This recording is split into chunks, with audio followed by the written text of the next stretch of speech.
Bonjour, nous prions Dieu.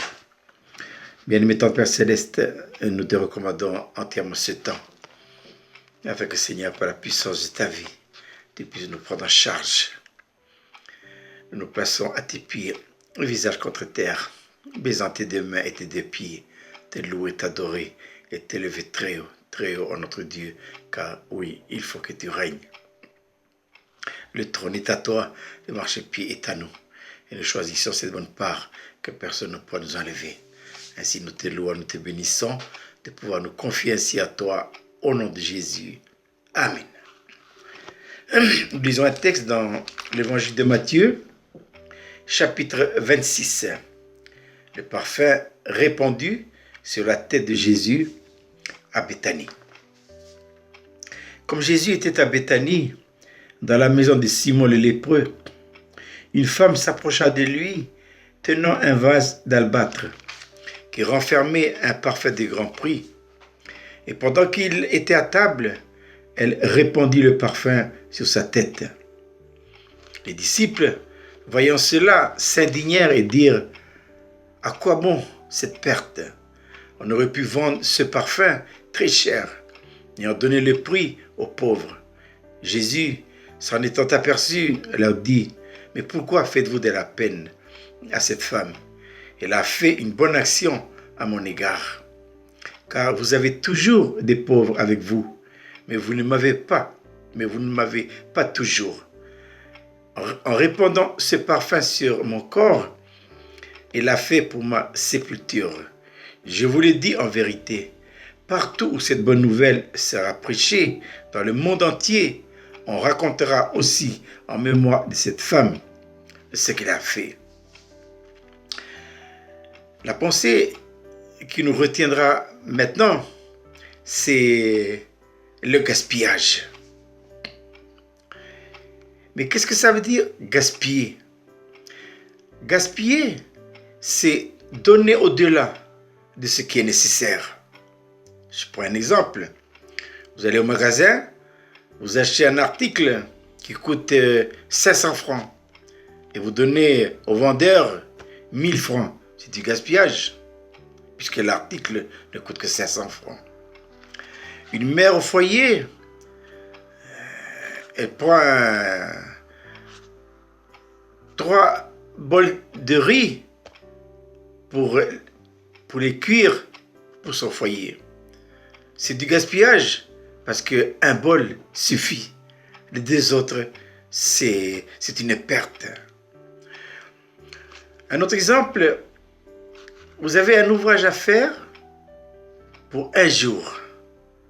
Mais voilà qu'au lieu de travailler 1 jour, vous travaillez 1 semaine pour faire ça. C'est du gaspillage. Voilà.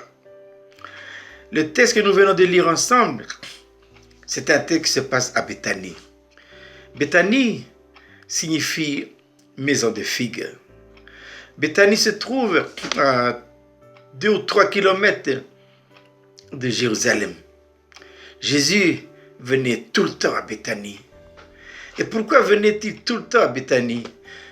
Eh bien parce qu'à Béthanie, il y a là des personnes qui sont prêtes à gaspiller leur vie pour lui. Lorsque nous lisons le texte en amont, eh bien le Seigneur Jésus-Christ, il est monté sur un ânon, le petit d'une ânesse. Et en montant à Jérusalem, eh bien, il a été acclamé par la foule, Hosanna au Fils de Dieu. Et en arrivant à Jérusalem, qu'est-ce qu'il a vu ?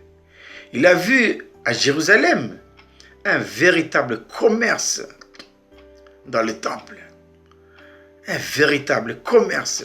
Mais c'est normal, parce que autour de Jérusalem, eh bien, autour et à l'intérieur, eh bien, les Juifs, ils ont organisé un véritable commerce.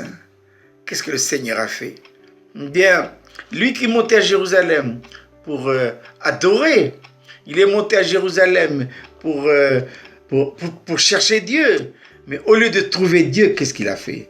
Qu'est-ce qu'il a trouvé ?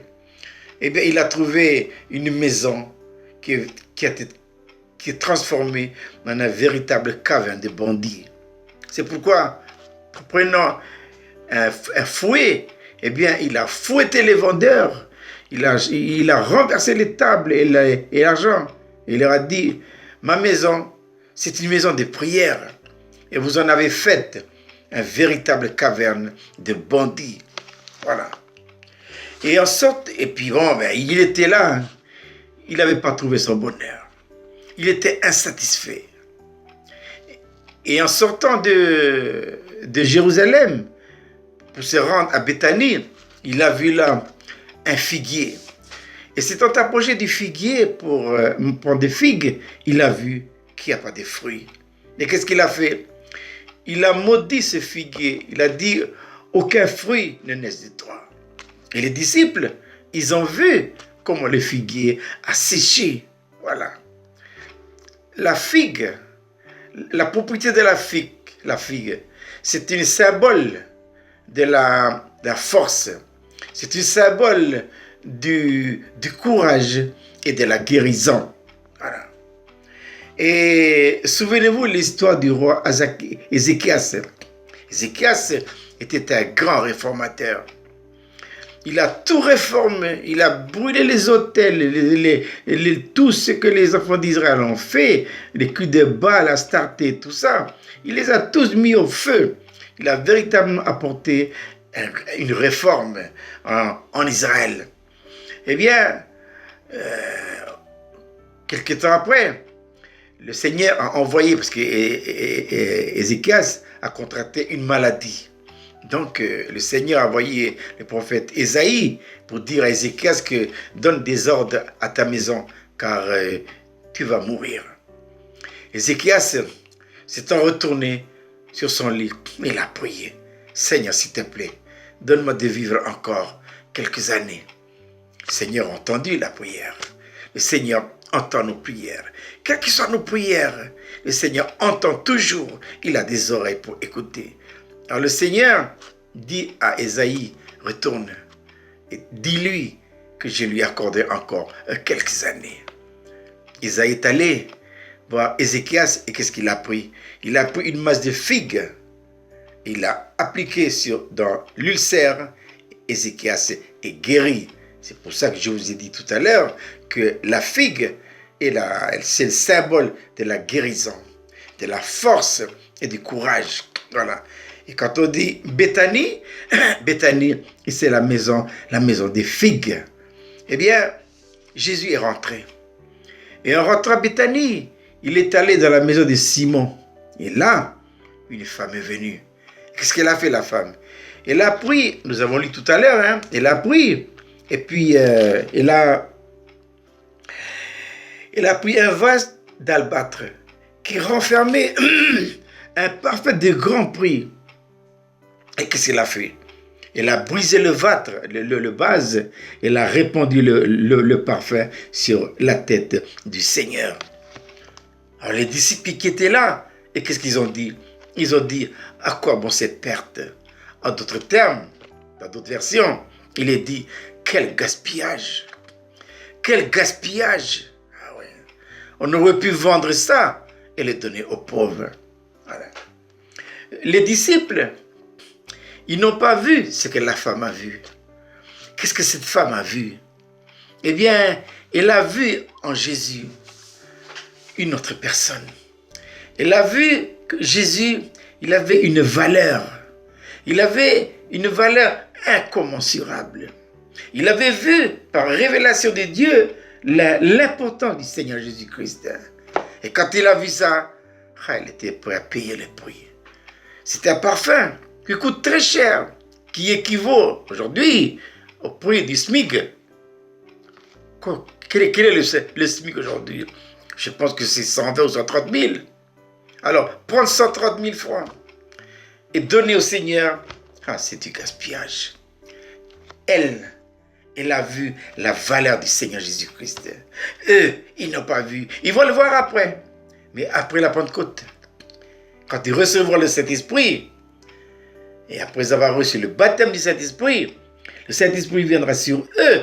Et là seulement, ils verront la valeur et l'importance incommensurable du Seigneur Jésus-Christ. Et cette femme-là, elle a vu.